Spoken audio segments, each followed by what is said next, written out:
Allah berikan warid rasa nikmat berzikir, kecanduan ngaji, itu warid. Antum merasa nikmat ngaji, ada lapang rasa dalam pikiran, itu warid paling mahal. Lebih gede daripada wirid 70.000 kali zikir. Lebih gede daripada sholat 1000 rakaat. Lah kok tiba-tiba ada jamaah saat syuruk dia sholat dulu, ustadznya lagi ngomong. Berarti dia nggak dapat warid lagi ngaji. Dia beramal pakai nafsu, pengen dapat amalan, pahalanya umroh dan haji gratis. Ya, padahal ngaji lebih utama daripada itu. Antum belajar satu bab, ini ada 2 bab nih. Itu sama dengan 1000 rakaat. Syuruk cuma 2 rakaat. Tuh, cerdas nggak orang begitu? Tapi di banyak masjid saya melihat begitu. Karena umat diajarkan mengejar pahala, bukan mengejar ma'rifat, bukan mengejar ilmu. Umat diajarkan mengejar benefit, keuntungan. Kalau kamu begini, kamu dapat ini, kamu begini, dapat ini. Ilmu begitu, tambah akhir zaman, tambah ditinggal orang. Ya, maka para asatiz, para ustadz, kita cerita motivasi dengan pahala seperlunya. Mulai cerdaskan umat, jangan perbodoh umat dengan benefit pahala. Itu anak kecil begitu. Anak kita dulu atau kita dulu waktu kecil diiming-iming orang tua. Kalau kamu sholat 5 waktu, bapak belikan sepeda. Kalau kamu puasa 30 hari, dibawa jalan-jalan ke Bali. Gitu. Kan salah itu ya. Tapi untuk anak kecil boleh. Untuk anak kecil boleh. Saya pernah cerita, saya bilang ke anak saya, nanti kalau kamu puasanya benar, beliin laptop. Sekali kita ketiduran. Masya Allahu, ya fa'al. Kita ketiduran, dia nangis. Dia nangisnya apa? Nggak bisa beli laptop. Nggak jadi beli laptop. Abi nggak jadi beli laptop. Bangun jam 6 semua. Sok-sok tahajud malam tadi. Lewat, bablas. Itu anak nangis bukan karena puasanya tidak lengkap. Bukan karena dia tidak sahur. Tapi karena dia berpikir, tujuan dia tadi apa? Laptop. Jadian, Mbak. Mau begitu? Ya, Allah sudah tunjukkan. Sekarang ini, orang-orang yang mengajarkan iming-imingan begitu, itu banyak masalah. Ya, pasti banyak masalah. Kita doakan mereka, para asatiz yang mengajarkan itu. Semoga Allah angkat lagi derajatnya ke derajat yang di atas itu. Biar dia tidak selama-lamanya membodoh-bodohkan umat. Ya, mohon maaf, ini bahasa lumayan kasar. Mau sampai kapan ya? Ustaz, antum kajiannya berat sekali. Berat apaan antum aja bisa menikmati kan? Berat tapi jelas nggak apa-apa daripada udah ringan menyesatkan. Sijni wujudika, penjara wujudmu. Wujud ini yang pertama wujud badan. Apa kata kawan? Oh, nggak kuat, kayak ente nggak kuat. Jadi dia membawakan ke badannya, bukan kepada ruhaninya. Jadi dia lihat ada orang kuat, semangat, orang ini betul-betul mujahadahnya tinggi. Mungkin, nggak mungkin, kita nggak sanggup kayak dia. Berarti dia masih punya penjara wujud badannya. Ada juga yang penjara akal. Penjara akal. Nggak masuk akal. Yang paling lucu, ngomong kayak ilmiah, tapi salah bahasa, nggak logis. Saya tanya, masuk nggak logis apa? Nggak masuk akal. Nggak masuk akal beda dengan nggak logis. Tahu bedanya? Apa bedanya, Pak? Jangan-jangan selama ini kita ngomong, kita nggak paham apa yang kita omongi. Apa beda akal dengan logis? Ada beda nggak? Nah, logis. Logis itu dari kata logos.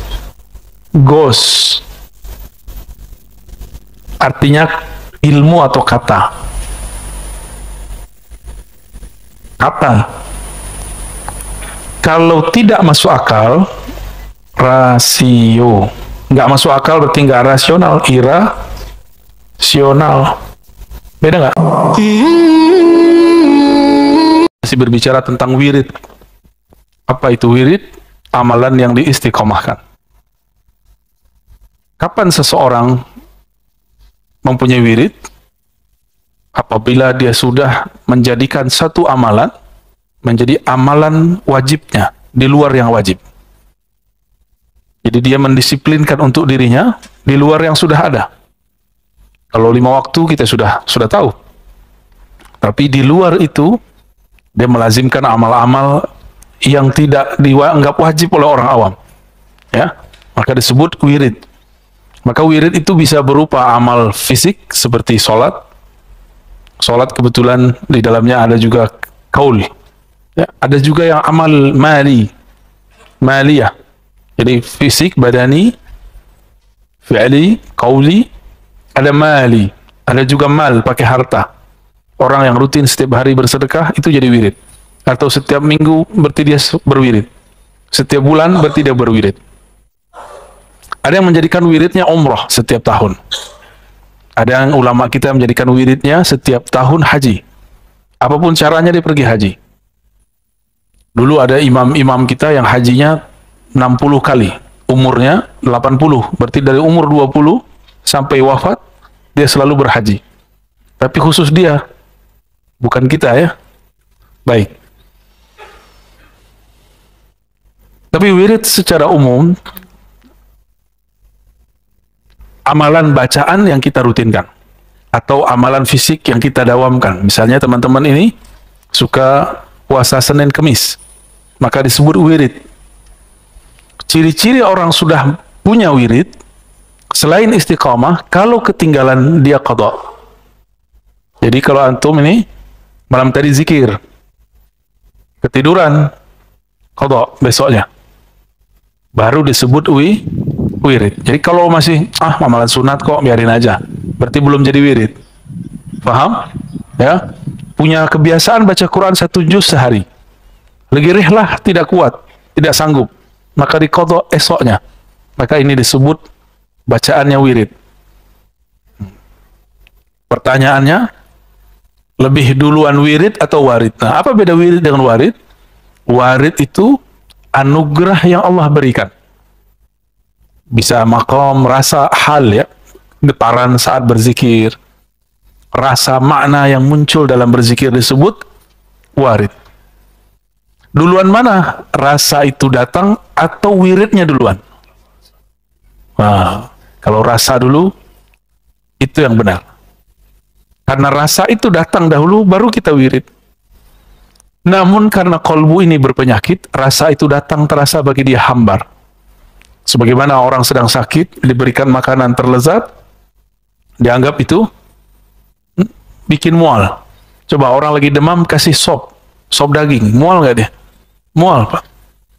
Orang yang bukan mempunyai kolbun salim, kolbu yang selamat, diberikan wirid, diberikan zikir, itu kolbunya nggak merasakan nikmat.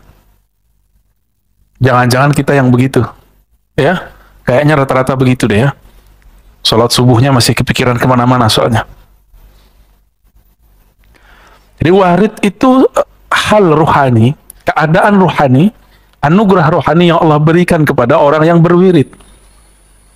Bagi orang awam, beramal dulu baru dapat wirid, dapat warid. Itu terbalik. Bagi ulama yang mengenal Allah, karena ada warid turunlah kita dapat berwirid. Masalahnya, tadi, kalau hati kotor, hati sakit, tidak bisa menikmati makanan hati. Ilustrasi lainnya, kalau kita masuk masjid dalam keadaan junub, berani nggak? Dalam ilmu kitab ini, kitab hati, kitab hikam, orang yang lalai kepada Allah disebut junub kolbunya. Jadi kita ini junub terus kayaknya ya. Tapi bukan pakai mandi wajib. Dia pakai tobat wajib. Jadi kolbunya dimandikan dengan taubah, dengan istighfar kepada Allah Subhanahu wa ta'ala. Masih tegang ya? Allahumma sholli ala sayyidina. Sayanya yang masih tegang.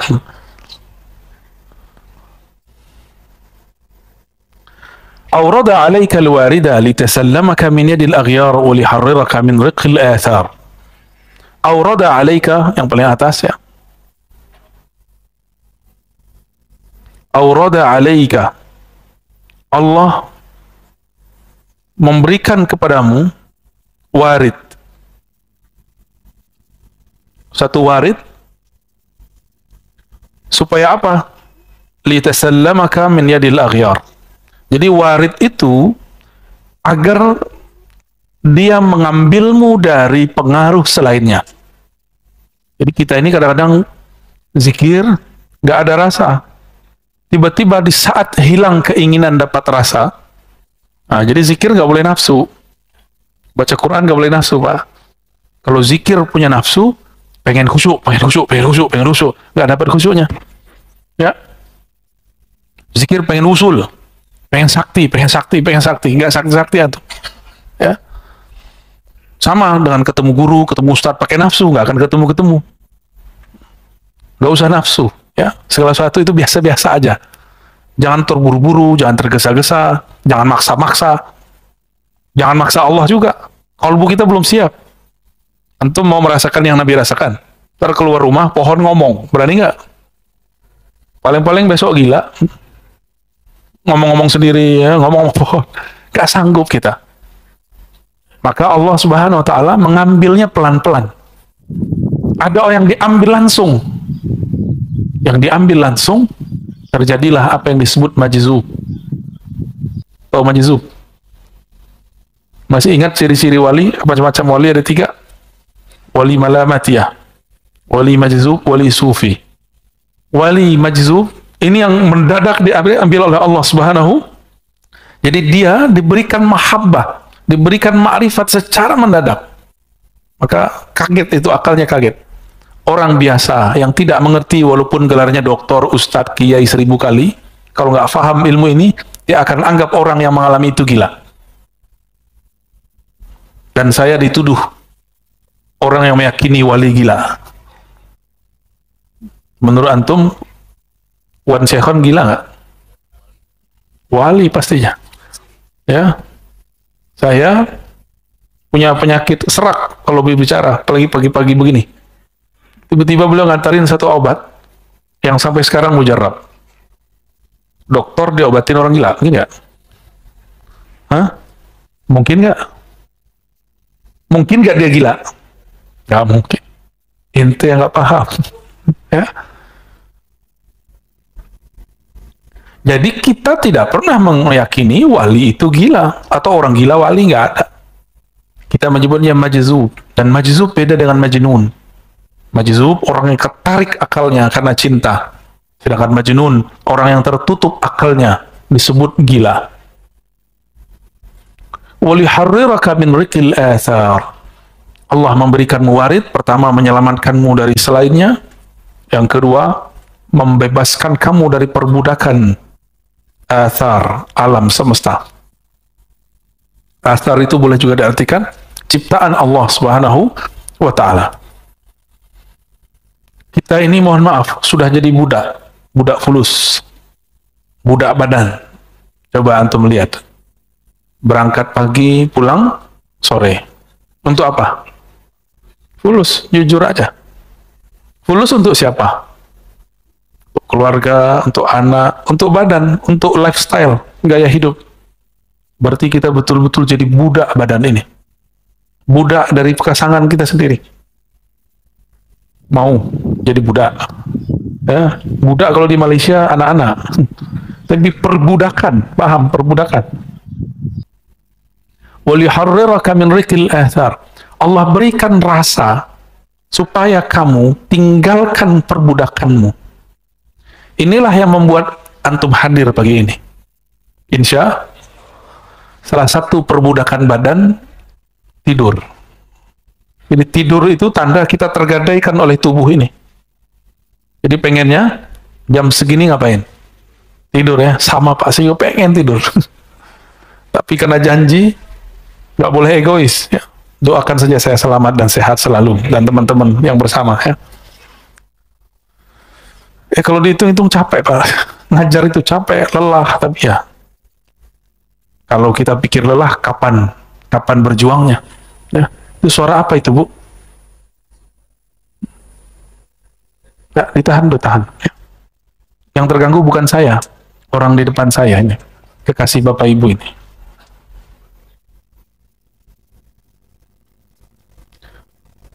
Untuk apa wirid itu? Untuk apa warid itu? Liyukhrijaka min sijni wujudika ila fadai syuhudik. Jadi kita diberikan rasa dalam berzikir. Tujuannya ini.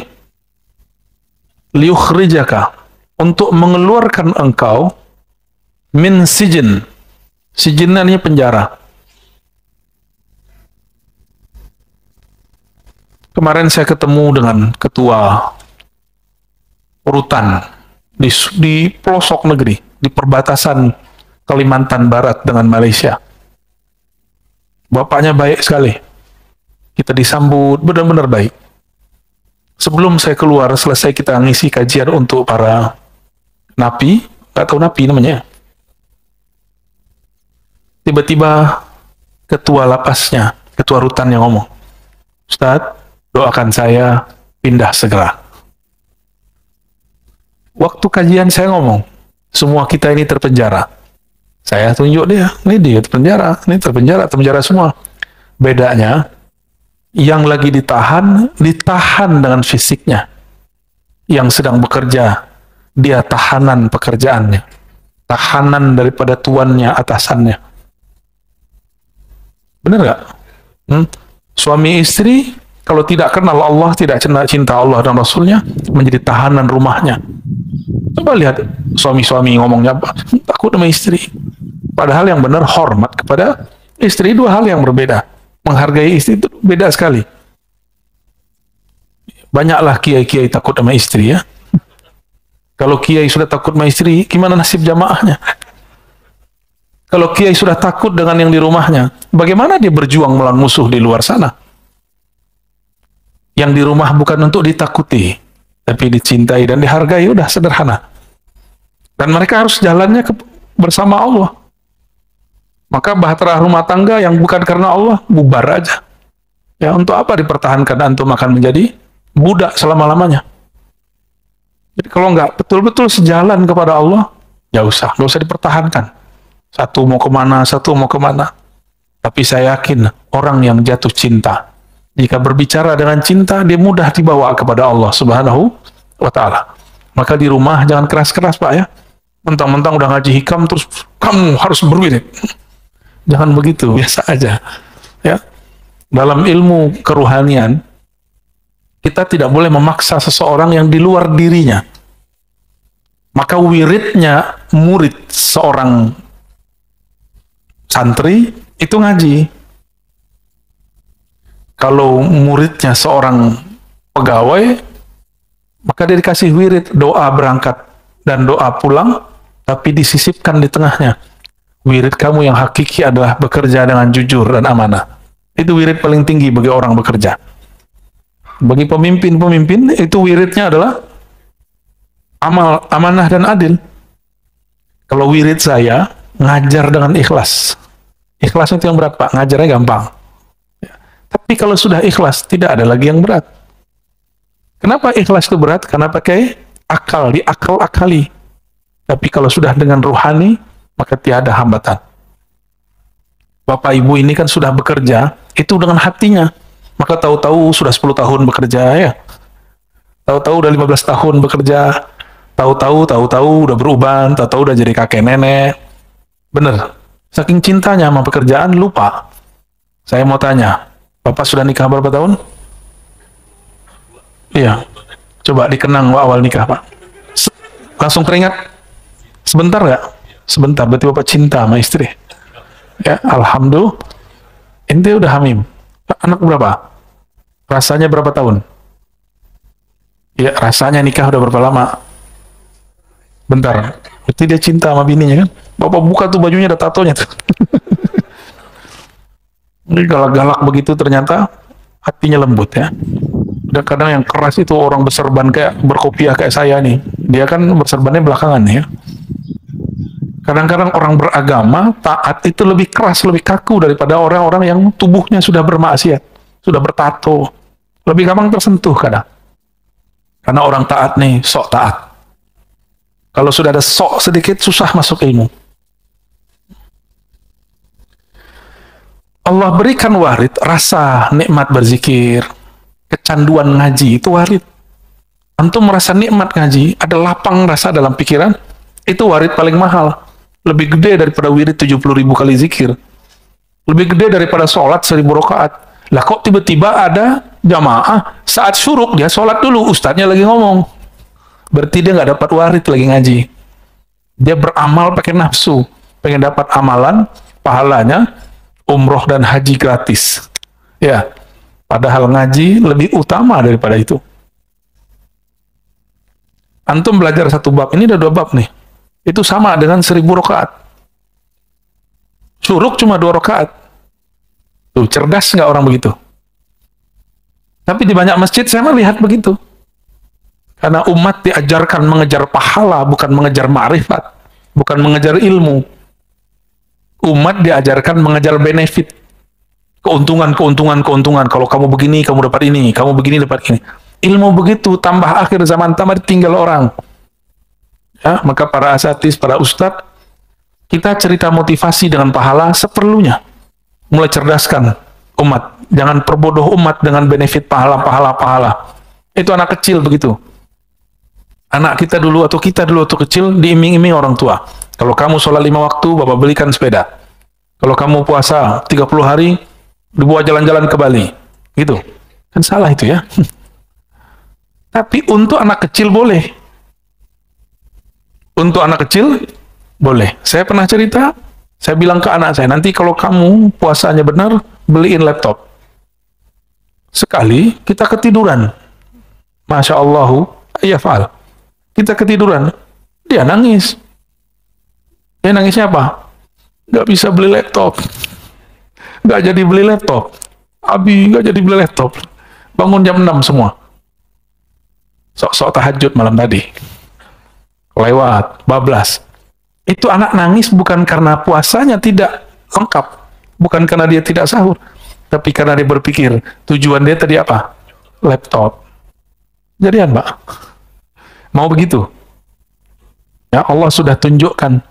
Sekarang ini, orang-orang yang mengajarkan iming-imingan begitu, itu banyak masalah. Ya, pasti banyak masalah. Kita doakan mereka, para asatis yang mengajarkan itu. Semoga Allah angkat lagi derajatnya ke derajat yang di atas itu. Biar dia tidak selama-lamanya membodoh-bodohkan umat. Ya, mohon maaf ini bahasa lumayan kasar. Mau sampai kapan ya? Ustaz, antum kajiannya berat sekali. Berat apaan antum aja bisa menikmati kan? Berat tapi jelas nggak apa-apa daripada udah ringan menyesatkan. Sijni wujudika. Penjara wujudmu. Wujud ini yang pertama wujud badan. Apa kata kawan? Oh, nggak kuat, kayak ente nggak kuat. Jadi dia membawakan ke badannya, bukan kepada ruhaninya. Jadi dia lihat ada orang kuat semangat, orang ini betul-betul mujahadahnya tinggi. Mungkin, nggak mungkin kita nggak sanggup kayak dia. Berarti dia masih punya penjara wujud badannya. Ada juga yang penjara akal. Penjara akal. Nggak masuk akal. Yang paling lucu, ngomong kayak ilmiah, tapi salah bahasa. Nggak logis. Saya tanya, masuk nggak logis apa? Nggak masuk akal. Nggak masuk akal beda dengan nggak logis. Tahu bedanya? Apa bedanya, Pak? Jangan-jangan selama ini kita ngomong, kita nggak paham apa yang kita omongi. Apa beda akal dengan logis? Ada beda nggak? Nah, logis. Logis itu dari kata logos. Artinya ilmu atau kata. Kata. Kalau tidak masuk akal, rasio. Nggak masuk akal berarti nggak rasional, irasional. Beda nggak? Nggak logis berarti struktur katanya yang masalah. Kalau nggak masuk akal, berarti akal nggak sanggup mencernanya. Bisa bedain? Api tidak membakar Nabi Ibrahim. Itu masuk ke mana? Irasional. Beneran. Akal antum berarti kecil. Hah? Berarti di Quran ada yang nggak masuk akal dong? Nggak masuk akal atau akal antum nggak sanggup? Kalah sama orang Banten nih. Di Banten biasa aja orang ini badannya pakai api nggak kebakar. Masa Nabi Ibrahim aja ente nggak bisa paham? Ya? Berarti rasionya yang kurang terlatih. Ya, rasio itu yang disebut akal. Akalnya kurang cerdas itu aja. Ya mohon maaf ya. Semua di Quran masuk akal nggak? Seharusnya. Terus ketika saya turunkan satu-satu tadi, Nabi Ibrahim tidak terbakar. Terus nggak masuk akal? Justru itulah akal yang sebenarnya. Akal yang Allah mau itu akal yang sanggup memahami api tidak membakar itu gimana caranya. Gimana? Mulai ngebul. Ya. Jadi jangan sembarangan ngomong nggak logis. Ya. Nggak logis itu nggak sesuai dengan struktur kata-kata atau ilmu. Ini istilahnya orang hukum. Orang hukum tuh ngomong, argumen Anda tidak logis. Baru pas. Ya, coba kan ada persidangan nih tiap minggu yang masuk ke YouTube hasil-hasilnya. Lalu banyak komentator-komentatornya. Itu mereka berbicara di bab logis. Nah, seorang hakim itu membaca kelogisan seseorang. Walaupun dia benar, nggak logis salah. Walaupun dia salah, kalau dia bisa melogiskan dia benar. Nabi sendiri yang ngomong. Jadi kata Nabi, aku ini cuma manusia. Kalau kalian bawa sesuatu dengan hujah yang logis, aku pasti percaya. Aku menangkan di pengadilan. Itu Nabi yang ngomong. Maka banyak ada kasus dari zaman Rasulullah, karena orangnya tidak bisa membawa hujah, dia gagal di pengadilan. Bukan berarti pengadilannya nggak adil. Pengadilannya adil secara logis. Tapi mungkin nggak adil secara perasaan. Gitu. Ya. Jadi versi orang awam itu beda. Keadilan dengan versi ahli hukum. Itu berbeda, Pak. Jadi jangan-jangan selama ini kita bilang nggak adil itu versi kejahilan kita. Ya. Di zaman Rasul kejadian kok. Memang Nabi nggak kasyaf, Nabi kasyaf. Jangankan Nabi, Imam Abu Ishaq Syirazi. Habis memutus, ada dua orang datang, saling tuduh-menuduh masalah maling. Kalahlah orang kedua, padahal dia tidak salah. Besok, bakal dipotong tangannya. Subuh-subuh seperti ini, hari siang mau dipotong. Imam Abu Ishaq Syirazi mimpi bertemu Rasulullah SAW. Apa kata Rasulullah SAW? Wahai Abu Ishaq, akhta'ta, kamu salah. Sebenarnya yang maling yang pertama, yang kedua tidak dapat bawa hujah. Bangun tidur, beliau tidak merevisi hasil keputusannya. Karena secara bukti yang dapat bawa bukti siapa? Karena kalau ilmu itu, pengadilan itu pakai perasaan, hancur Pak pengadilan. Di pengadilan itu pakai bukti. Meskipun antum ini benar, nggak bisa bawa bukti, lewat. Nggak usah begitu, orang menikah aja begitu. Kawan kita tiba-tiba dicerai sama suaminya. Padahal dia nggak pernah ikut pengadilan. Ternyata, itu si suaminya bisa merekayasa, pakai orang dibayar, seakan-akan udah selesai, tahu-tahu surat udah turun. Bisa begitu, Pak. Jadi hakim cuma baca indikator yang datang kepada dia. Tapi kan orang komentar sekarang di luar ilmunya. Seakan-akan dia menguasai semua ilmu. Jadi beda logis dengan masuk akal? Beda ya. Penjara akal, penjara ketika akalnya masih belum dicerahkan, diberi cahaya oleh cahaya ilmu Allah Subhanahu wa Ta'ala. Maka akalnya akan menghambat. Gak masuk akal nih. Masa bisa begitu? Masa bisa Isra Mi'raj sampai ke langit? Nah, itu penjara akal tuh. Kita punya seorang guru dulu, dia nggak punya kerjaan, Pak. Menurut kasat mata. Tapi dia ngajar. Kita lupa ngajar itu juga pekerjaan. Bedanya, kalau kita kerja untuk bos kita, dia kerja untuk Allah. Allah yang jamin dia. Lebih banyak mobilnya dari orang yang kerja untuk dunia. Lebih banyak tanahnya. Orang datang, Pak Kiai, saya mau kasih tanah. Pakai syarat, tidak, bil. 10 hektar, 10 hektar. Orang kerja 50 tahun, 1 hektar pun tidak dapat ya. Gimana, masuk akal nggak? Masuk. Berarti akalnya sudah mulai oke ya. Udah mulai connect. Ketemu dengan orang mati, mungkin nggak? Orang mati itu yang mati apanya? Nah, oke. Antum udah cerdas lah. Terus yang masih hidup apa? Ruhnya.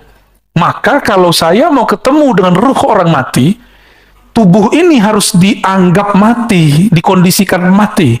Baru ruhnya bisa ketemu dengan ruh orang mati. Itulah yang terjadi pada baginda Rasul sallallahu alaihi wasallam. Ketika beliau mengatakan ra'aitu Musa yusolli fi qabri. Aku melihat Sayyidina Isa salat di dalam kuburnya. Bukan di atas kubur, tapi di dalam kubur. Lebih canggih lagi tuh. Beliau ketika sampai di Al-Masjid Al-Maqdis, Baitul Maqdis, melihat 124.000 para nabi dan rasul salat di belakangnya. Itulah, ini asrar, rahasia, bahwa semua para nabi kemudian menjadi umat Nabi Muhammad sallallahu alaihi wasallam. Jadi makmumnya beliau semua. Maka wajar beliau mengatakan, itu Nabi Ibrahim pun butuh syafaatku baru bisa masuk surga. Apalagi kalian, ya, sok-sokan baru tahajud berapa tahun, ya, baru ngaji sunnah bid'ah kemarin sore udah bisa ngancem-ngancem ustadz, ya. Saya bersaksi di akhirat Anda ini sesat. Emang ente sempat jadi saksi? Berarti dia nggak mengenal akhir zaman, akhirat. Jadi ada namanya al-ilmu bi akhir zaman atau bil akhirah. Ilmu mengenai akhir zaman dan akhirat. Bahwa di akhirat itu nanti orang nggak akan sempat memikirkan orang lain. Hanya Rasulullah lah yang sempat memikirkan selain dirinya dan para pewaris Rasulullah sallallahu alaihi wasallam. Orang yang di dunia ini memikirkan umat, nanti dia di sana akan dekat dengan Rasulullah sallallahu alaihi wasallam. Tapi orang yang sekarang di dunia ini, dia memikirkan dirinya sendiri, dia jauh dari Rasulullah sallallahu alaihi wasallam. Dari penjara wujudmu kepada fadha'i syuhudik, kepada limpahan penyaksian kepada Allah atau ranah menyaksikan Allah Subhanahu wa taala. Itu tadi. Kalau Bapak bisa masuk akal nggak? Kiai di kampung digaji 200.000 sebulan dari pesantren. Tapi bisa berangkat umroh haji lebih sering dari Bapak ini. Tiba-tiba mobilnya ganti terus. Gajinya 200.000 sebulan. Seperti yang saya katakan tadi, tanahnya tambah terus. Orang nitip, orang ngasih. Bisa begitu. Gajinya cuma 200, tapi karena dia kerja untuk Allah, bukan untuk tuannya, maka Allah Subhanahu wa taala kayakan dia. Yang tadinya, kalau coba pikirin, Mbak, kerja 24 jam. Jadi kiai kan kerja 24 jam. Baru mau tidur, tiba-tiba gedor-gedor. Pak Kiai, sekarat. Tolong ditalkin. Mau tidur, udah lama nggak ketemu istrinya. Baru senang-senang dengan istrinya, tiba-tiba gedor-gedor lagi. Pak Ustadz, ada yang kesurupan. Oh, ustadznya dukun kali ya. Akhirnya ya, datanglah ke sana. Selesai, dikasih amplop TKS. Terima kasih Ustadz. Gak dikasih apa-apa. Tapi si Ustadz bekerja untuk Allah. Allah yang jamin dia. Percaya bahwa keberkahan bukan pada angka-angka. Keberkahan ada karena orang memandang Allah Subhanahu wa ta'ala. Ya. Saya kalau pikir-pikir di pesantren atau di kampus ngajar, malas kita, Pak. Tapi kita pikirkan keberkahan, Masya Allah. Ya, ada aja. Dan keberkahan itu milik mutlak Allah Subhanahu wa ta'ala, dan dia bisa kirim lewat benda apa saja, di saat kapan saja. Gimana? Yakin anaknya mau jadi kader, jadi kiai? Gaji 200.000 sebulan. Baik. Jadi untuk apa wirid? Warid itu memerdekakan kamu dari perbudakan selain Allah Subhanahu wa ta'ala. Sebenarnya di kolbu ini ada penjara. Sebelum masuk ke dalam kolbu ada penjara, namanya penjara cahaya. Jadi orang kalau masuk ke situ, dia sudah merdeka dari yang sebelumnya, tapi masuk ke penjara baru. Ini ada teksnya di sini, ya. Al-anwar matayal qulubi wal asrar. Al-anwar, apa arti anwar? Cahaya. Ada namanya anwar? Ada, ya? Anwar, cahaya-cahaya itu, matayal qulub, mataya itu boleh diartikan kendaraan. Cahaya itu adalah kendaraan untuk kolbu dan sir. Ini kolbu, ini sir, ya. Apa arti sir? Jadi kolbu kita itu ada lapisan-lapisannya. Lapisan terdalam sebelum masuk ke ranah ruh namanya sir, ya.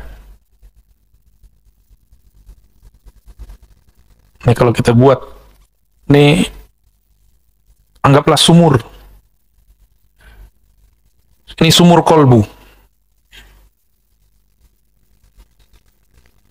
Kalau kita lihat ke dalam sumur,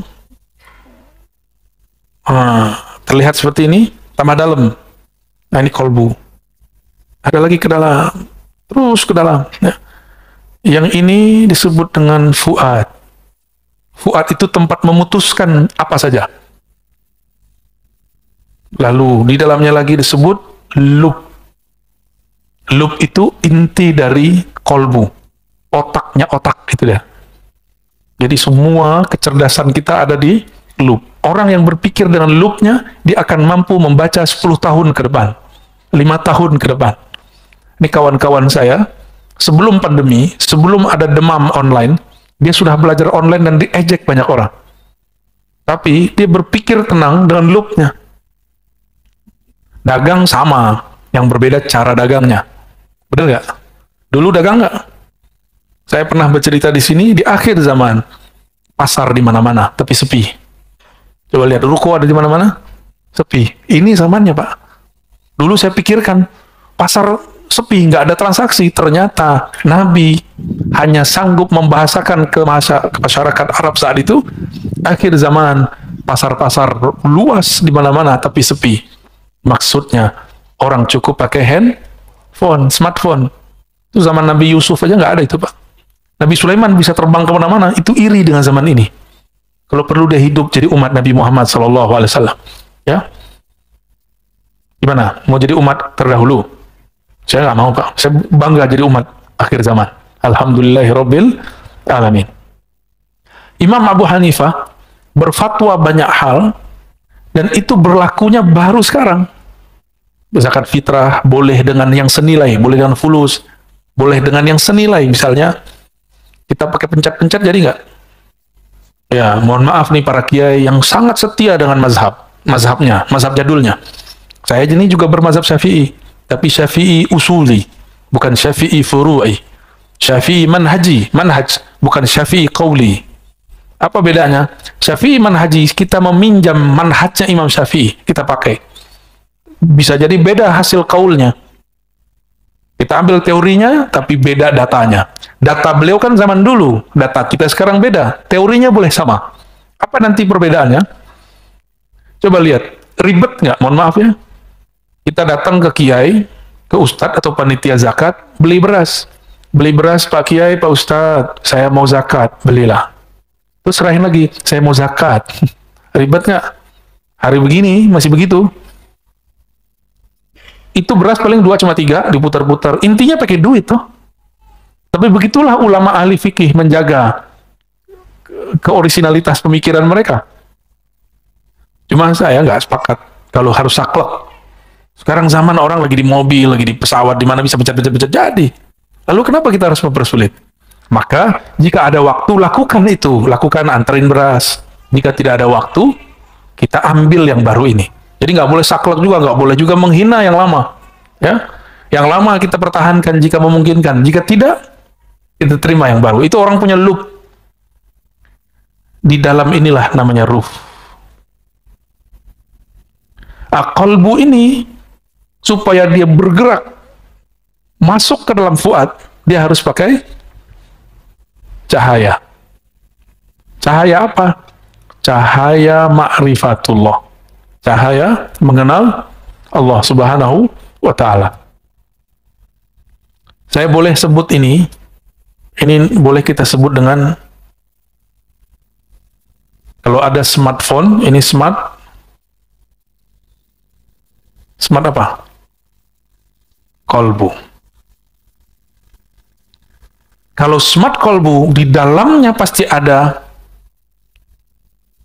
memori, server, ada Play Store, apa kalau Apple itu apa? App Store. Ini juga ada kolbu store. Bukan store, Pak. Apa yang terjadi di sana? Allah menurunkan di dalamnya rahasia-rahasia, ilmu pengetahuan. Kenapa ilmunya para ustadz mentok? Ngaji itu yang diulang-ulang. Karena ilmunya terbatas pada yang tertulis atau yang didengar. Atau pada hafalannya. Kalau dia punya smart kolbu, aktif. Ada pulsanya, ada paketnya, kan beda paket, beda hasil, Pak. Ya. Atau dia nggak punya, dia cuma punya jaringan wifi. Maka dia aktifkan, dia dekat kepada sumber, maka dia bisa mendownload. Orang yang bisa merasakan ini, inilah yang disebut laduni. Jadi paham laduni itu apa? Masuk. Bisa dipahami? Jadi laduni itu nggak aneh-aneh, Pak. Laduni itu bukan berarti kepala dikeplak-keplak terus masuk ilmu, tuh nggak. Ambil kitab, terus gini, masukin, nggak begitu. Zikir 70.000 kali dapat laduni, enggak. Laduni itu bukan orang banyak zikir, orang banyak baca. Laduni itu ketika si kolbu tahu dari mana dia menggali. Kolbu menggali dari buku, atau kolbu menggali dari lub dan sirnya. Kalau dia menggali dari lubnya, dia bisa memprediksi masa depan. Jika dia menggali dari sirnya, dia dapat membaca rahasia apa saja di alam semesta. Kalau pakai ruh, nggak ada batas, unlimited. Itulah rohani Rasulullah Sallallahu Alaihi Wasallam. Jadi yang pakai ruh itu cuma Rasulullah. Para nabi paling sampai lub. Para nabi, Pak. Jadi 124.000 para nabi itu paling tinggi cuma lub dan sir. Lubnya dan sirnya. Oh, ini ada satu sini lagi ya. Sampai di situ para nabi. Nah, nabi yang sampai ke sir itulah 313 rasul. Sedangkan selainnya sampai di awal-awal sir itu. Sedangkan yang 313 itu di ujung.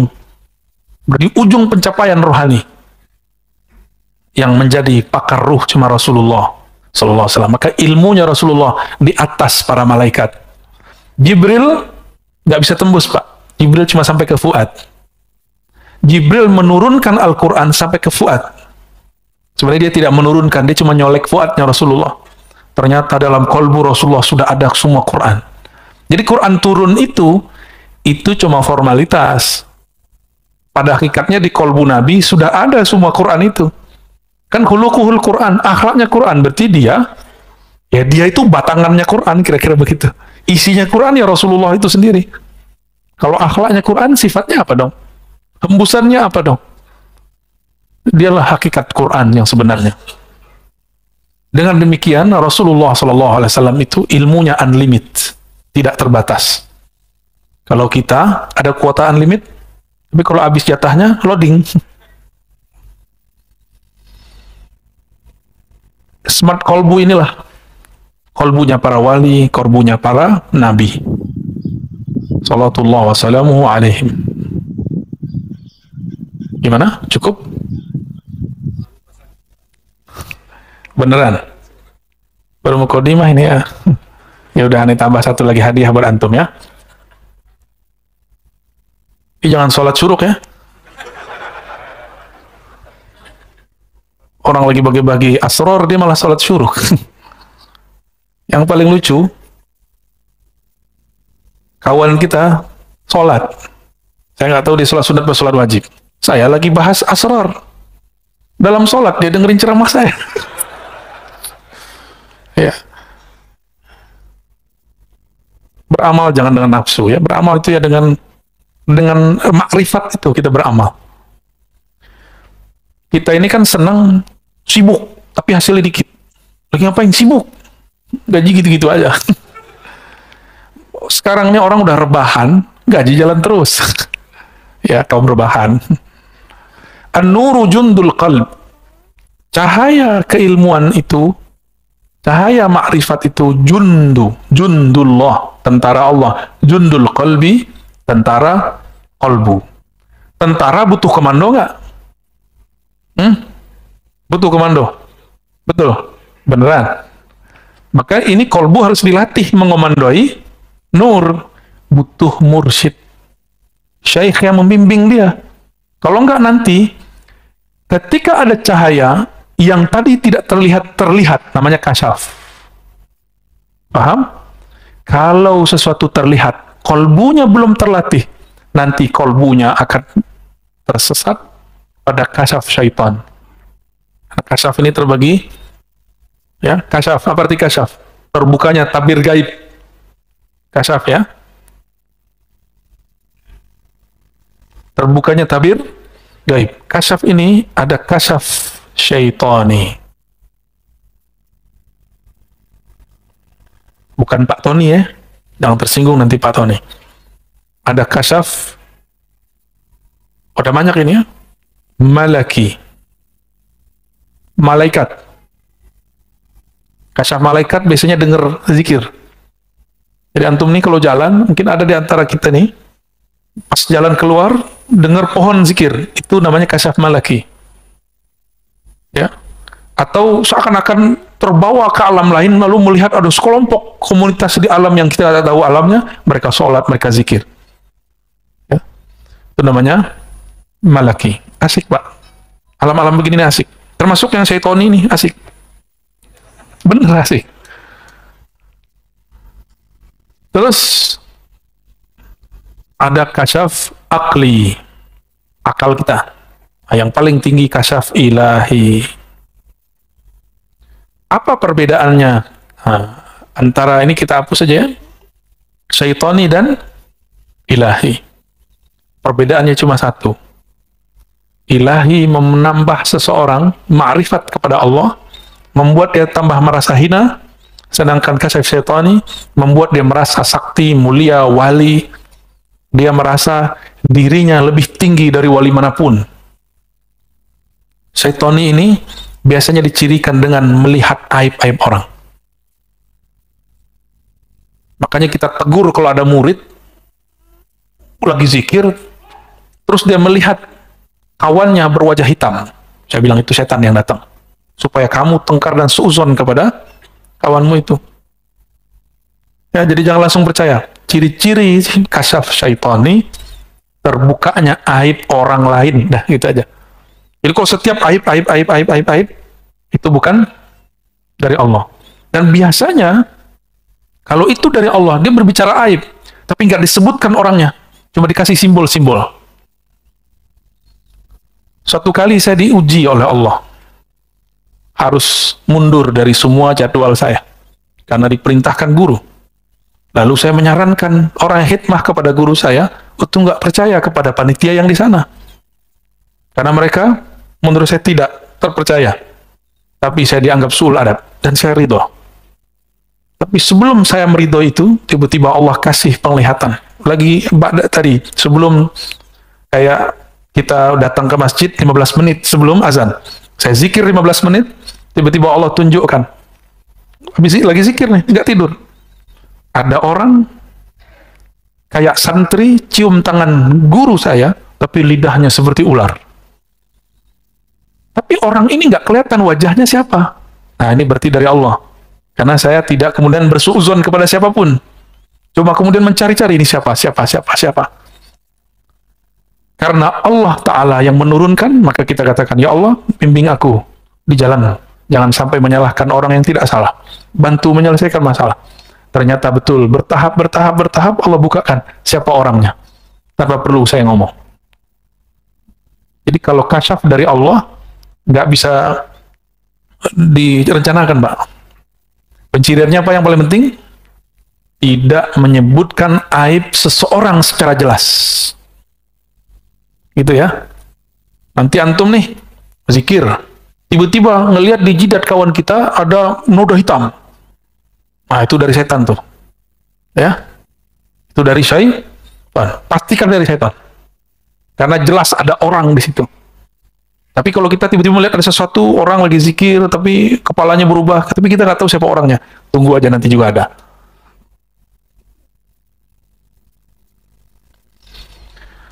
Cahaya itu tentara kolbu. Kama anna zulmata jundun nafs. Sebagaimana kegelapan adalah tentara jiwa, diri, nafsu. Berarti ada dua tentara ya. Tentara dalam bab ini, itu persis seperti tentara dalam pemahaman militer. Dia punya serangan. Itu zulmah, kegelapan ini. Dia bisa menyerang, Pak. Masuk lewat pikiran, masuk lewat telinga, masuk semua. Dan serangannya bertubi-tubi. Kalau orang berzikir dengan nafsunya, pengen jadi wali, nanti pas lagi zikir, kamu wali, kamu wali, kamu wali. فَإِذَا أَرَادَ اللَّهُ أَن يَنْصُرَ عَبْدَهُ أَمَدَّهُ بِجُنُودِ الْأَنْوَارِ. Ciri-ciri orang yang diselamatkan Allah, Allah kirim tentara cahaya, tentara ma'rifat, tentara laduni. Ciri-ciri orang itu tidak diselamatkan oleh Allah.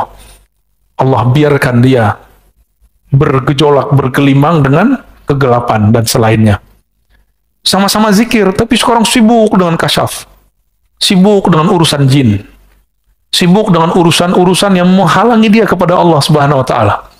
Berarti dia sedang terjebak pada madad zulmi wal aghyar, dan itu banyak Pak dari dulu. Dari dulu orang-orang yang ingin belajar zikir terhalang di bab ini. Sama-sama melihat yang gaib. Bedanya yang ini asik dengan kegaibannya, sedangkan yang pertama ini asik dengan yang maha gaib, Allah Subhanahu. Yang gaib-gaib itu asik ya. Kalau dulu anak kecil petak umpet cari yang nggak kelihatan, kan gaib juga. Petak umpetnya ahli zikir, pengen cari-cari khadamnya orang. Cek nih, cek, wah kamu punya khadam nih 1000. Cek, oh kamu punya jin nasab. Oh, asik gitu Pak, asik bener. Saya kan mantan. Ntar cek lagi, wah ini cincinnya ada isinya nih. Nah, saya sini aja. Maka kalau Bapak Ibu nih simpan benda-benda yang diisi-isi, saran saya dikubur aja. Kubur atau kasih ke orang ahli atau taruh di museum. Ya, keris diisi itu ganggu Pak nanti. Ganggu zikir. Jimat udah, buang tuh jimat ya, bakar. Ya. Kalau ada kalimah Allah bakar. Kalau cuma benda-benda udah taruh aja. Bergantunglah kepada yang maha abadi. Jangan bergantung lagi kepada yang tidak abadi. Tawakkalu 'alal hayyil ladzi la yamut. Kalau engkau hendak bergantung bertawakal, bertawakallah kepada yang hidup tidak pernah mati. Bertawakal berserah kepada guru-guru bakal mati. Sudah berapa banyak murid-murid jamaah, murid tarekat, murid zikir, kelimpungan sekarang gurunya mati. Wafat syekhnya. Jangan bergantung sama guru. Apa kurang cukup pelajaran dari Sayyidina Umar? Saking cintanya, lagi mabuk cinta sama Rasul Shallallahu Alaihi Wasallam, tahu-tahu Rasulullah meninggalkannya. Kata beliau, siapa yang mengatakan Muhammad mati, aku matikan dia. Umar, Pak. Itu terjadi Pak di banyak komunitas zikir. Guru itu berjasa menjadi pintu. Kalau udah masuk, sudah bersama yang di dalam pintu. Jangan, nggak usah dibawa-bawa pintunya. Ya. Paham maksud saya? Sayyidina Ali mengatakan, ana madinatul ilm wa aliyun babuha. Nabi Muhammad SAW menyebut Sayyidina Ali, aku kota ilmu, Ali pintunya. Itu hadis mutawatir, didhaifkan oleh kelompok pembenci ahlul bait. Ahlus sunnah cinta sahabat, cinta ahlul bait. Kita respect kepada dua golongan ini. Jadi ciri-ciri ahlus sunnah yang sebenarnya cinta ulama, sahabat, cinta ahlul bait. Cinta ahlul bait bukan berarti membenarkan semua kata-kata ahlul bait. Ini kan ada Sayyid, ya, ada Habib paling 1-2 orang. Ya dia sama kayak kita, tanya aja sama dia. Nggak ngaji dia jadi orang jahil. Nggak sholat dia jadi fasik. Ya, sama. Bahkan dosanya lebih besar dari kita. Karena di dalamnya ada darah Rasulullah Shallallahu Alaihi Wasallam. Emang enak jadi Habib. Ya, kawan-kawan mau jadi Habib atau Habib palsu, Habib PA atau ya, memang kalau udah pakai gamis jadi Habib, pakai jenggot ngomong tabarakallah, masya Allah. Nggak jadi Habib. Habib itu nasab dari Rasulullah SAW, dan itu anugerah. Karena ada satu prestasi di alam sana dulu dia buat oleh ruhnya, maka dilahirkan sebagai Habib. Habib aja kadang nggak tahu Pak prestasi dia. Apa yang dia buat dulu di sana. Baik. Semoga Allah memberikan kita tentara-tentara kolbu dan diberikan kemampuan untuk mengemandoi tentara-tentara itu. Jangan sampai cahaya sudah masuk, tapi kolbu belum siap untuk merawatnya. Maka rawatlah kolbu, bergurulah kepada ahli kolbu. Fas'alu ahli zikri in kuntum la ta'lamun. Tanya kepada ahlinya jika engkau tidak tahu. Jika tidak tahu fikih, tanya ke ahli fikih, jangan tanya ke sufi. Jika tidak tahu tasawuf, tanya ke ahli tasawuf, jangan tanya ke salafi.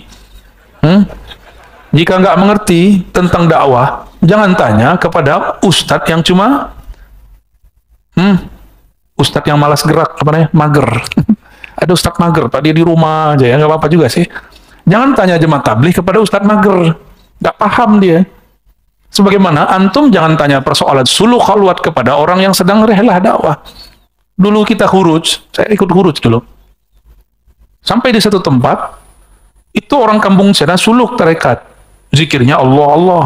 Setahu saya, dalam khuruj ada bab tidak boleh membicarakan atau menyalahkan khilafiyah. Ini kawan saya, menyalahkannya. Diusirlah. Untung ada saya, sudah pernah bersuluk 40 hari. Kita cut dari bisa ngurus. Akhirnya, jadi bersahabatlah kita sama orang yang tadi disalah-salahkan itu. Malah dia baca-baca isi hati saya. Dia kira saya nggak bisa baca juga. Baik, alhamdulillahi rabbil alamin. Ngebul ya. Semoga Allah kirim tentara kolbu, bukan tentara nafsu. Ya. Dekati ahlinya, jangan jauh dari mereka, amalkan ilmunya. Insya Allah tentara kolbunya dapat dikendalikan. Ya. Amin ya rabbal. Mungkin ada 1-2 pertanyaan. Wow, ini udah sering nih. Anu kali beli ya, fadhal.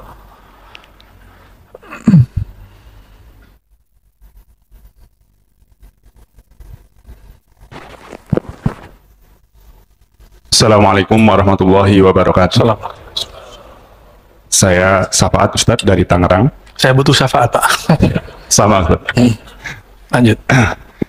Pertanyaan saya mengenai wali yang majdub, Ustadz.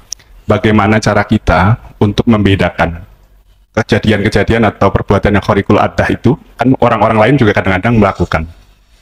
Tapi kalau wali majdub ini ya juga melakukan seperti itu. Tapi untuk kita membedakan mana yang kita bisa kategorikan sebagai wali majdub dan khariqul adah yang tidak termasuk.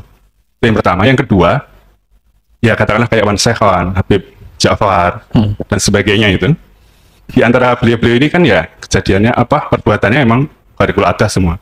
Yang mana yang boleh kita ikuti atau bagaimana cara kita mengikuti, namanya wali. Kita pengen mengikutinya. Tapi kan susah tadi. Gimana kejadian seperti itu? Mohon maaf, kadang-kadang saya ketika pertama mendengar Habib Ja'far Al-Qadhi berdoa, saya kaget. Kayak gini kok wali? Kayak gini kok wali? Kayak gini kok wali? Dan banyak gitu ya? Saya akhirnya para kiai cium tangan. Ya. itu seperti itu. Maksudnya kita mana yang harus kita ikuti? Baik. Assalamualaikum warahmatullahi wabarakatuh. Teman saya terjebak oleh kata-kata gitu, Pak. Kayak gini kok wali? Jadi wali versi Bapak syafaat apa? Sorban. Dia doang yang wali, Pak. Ya. Tapi ente besok jangan tanggalin serbannya, tetap begitu ya. Kita bayangin wali itu tengah hutan sendiri, ya nggak seru, Pak. Jangan bayangin wali itu orang yang sendiri nggak punya nafsu, enggak.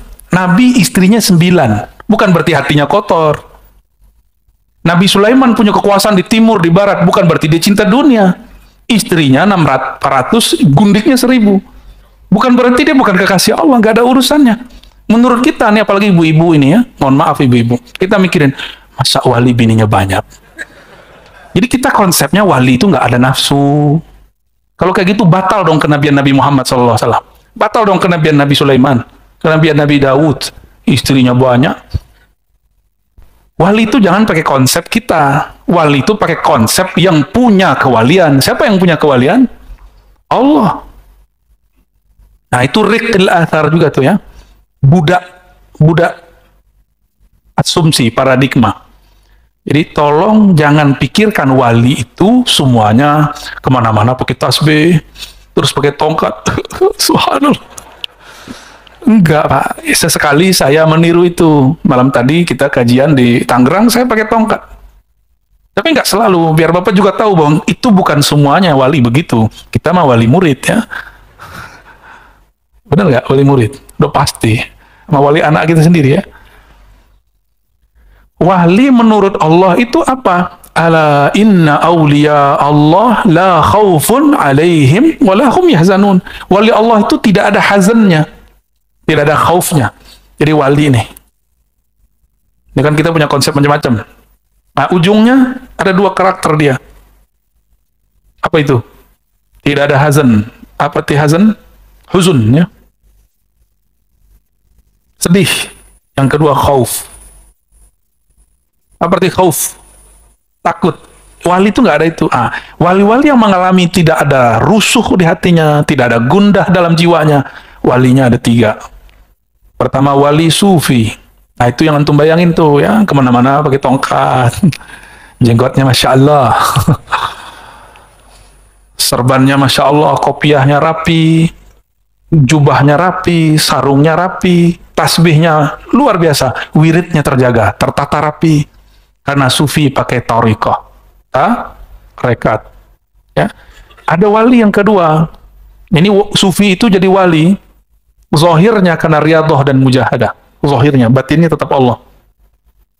Karena dia rajin berzikir, berwirid, maka dengan asbab keberkahan itu Allah angkat dia jadi wali. Ada wali yang kita sebut tadi apa? Majzub. Majzub ini wali mahabbah. Ya, love. Orang kalau sudah jatuh cinta, hilang nggak akal sehatnya? Nah, ini cintanya bukan sama awewe. Ini cintanya sama yang ciptakan kecantikan perempuan itu. Gimana? Kita mabuk loh sama perempuan cantik. Benar nggak, Pak? Sebagaimana mbak-mbak itu juga mabuk sama bapak yang jelek-jelek ini. Betul-betul memabukkan. Itu baru cinta fisik. Yang mohon maaf, ya buang airnya masih bau lah, ya. Itu wansehan, Pak. Sahabat saya saksinya. Buang air kecilnya nggak bau. Pipis. Itu air seninya nggak bau. Percaya nggak? Ini saksinya bukan 1-2 orang, hampir dimanapun dia kencing di situ, mohon maaf ya, bahasa kasar begitu. Itu orang mengatakan, kok nggak bau ya? Itu baru cucu Rasulullah, cicit Rasulullah SAW. Gimana Rasulnya? Sallallahu alaihi wasallam. Padahal orang rokok, itu kan kotor pembersihannya. Normalnya kalau dia ngerokok, itu pasti bau. Bener nggak? Kita yang nggak ngerokok aja bau. Kena jengkol. Yang ketiga namanya malamatiyah. Malamatiyah ini ada satu thariqat di Turki namanya malamatiyah. Tapi bukan itu. Malamatiyah ini orang yang diberikan asrar dan ma'rifat mutlak. Itu mutlak. Maka malamatiyah ini karena dia punya asrar di mana? Di bagian paling dalam kolbu tadi, ruh. Dia harus menjaganya. Karena ini permata harus dijaga benar.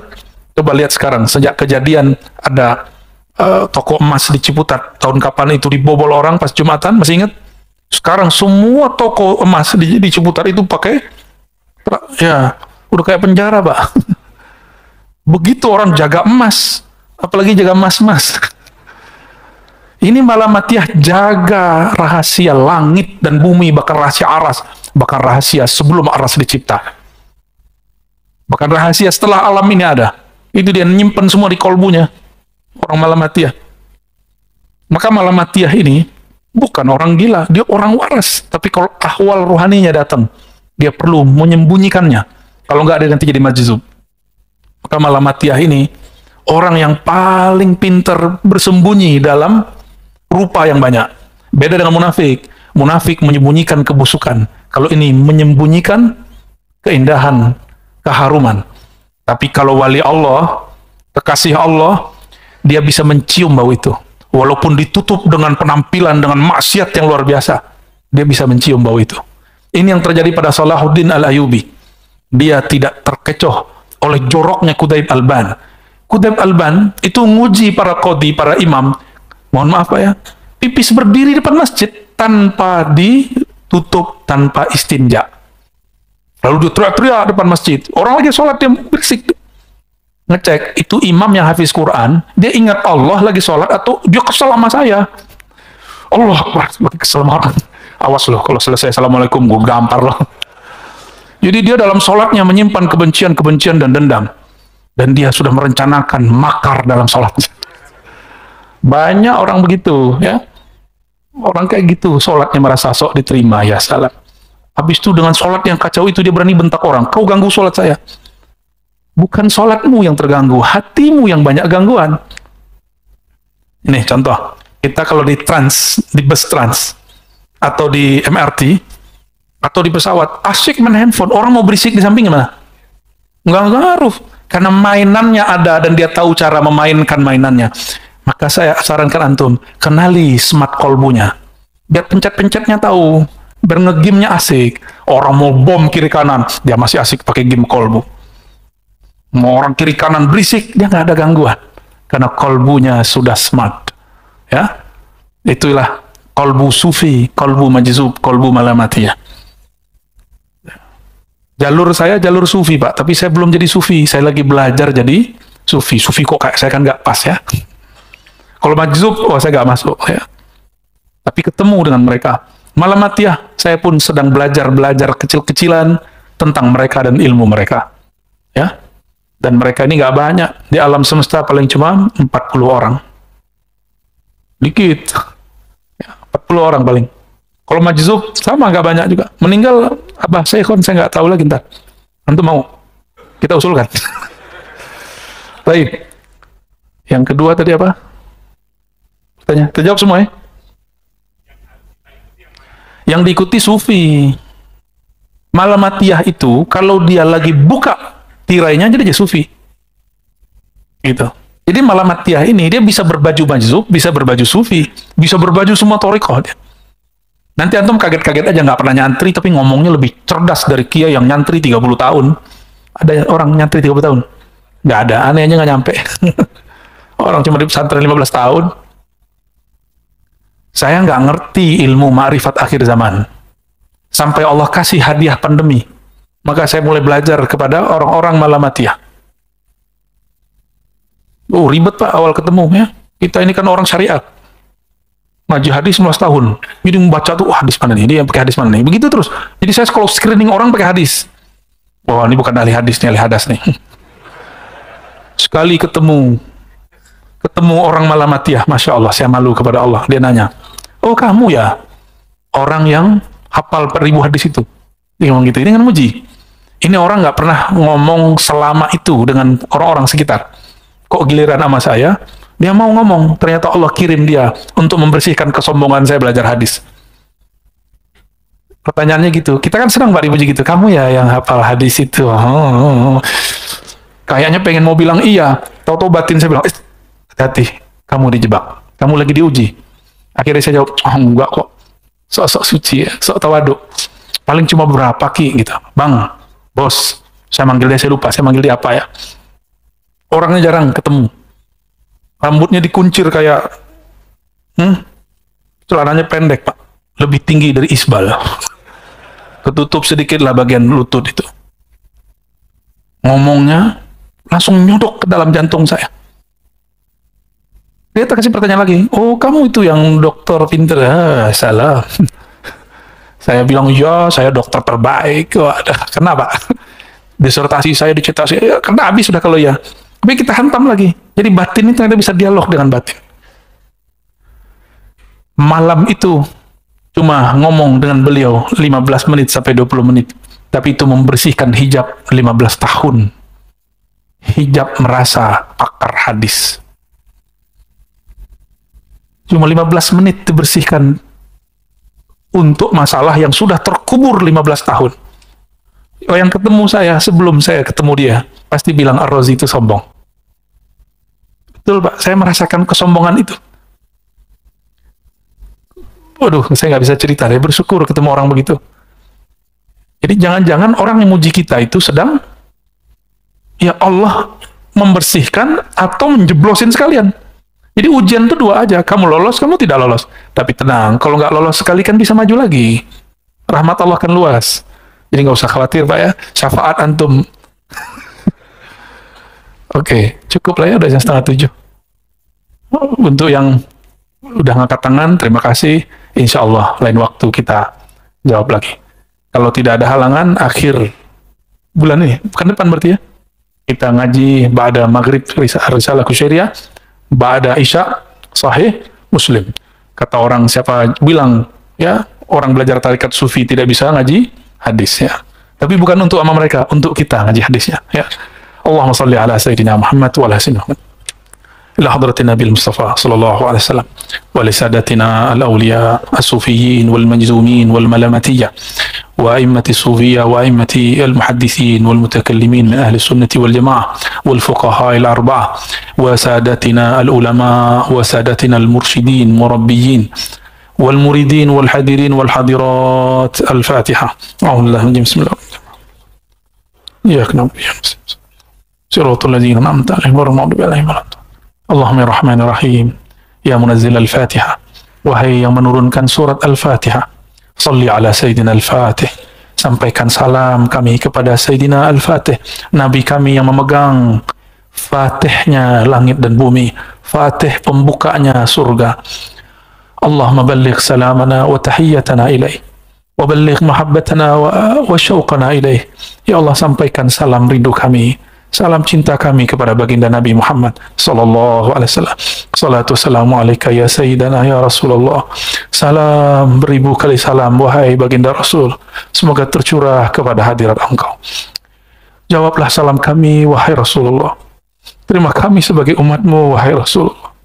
Terima kami sebagai ikhwanmu di akhir zaman. Allahumma ya Ghaffar ya Ghafur ya man huwa alimun bidatis sudur.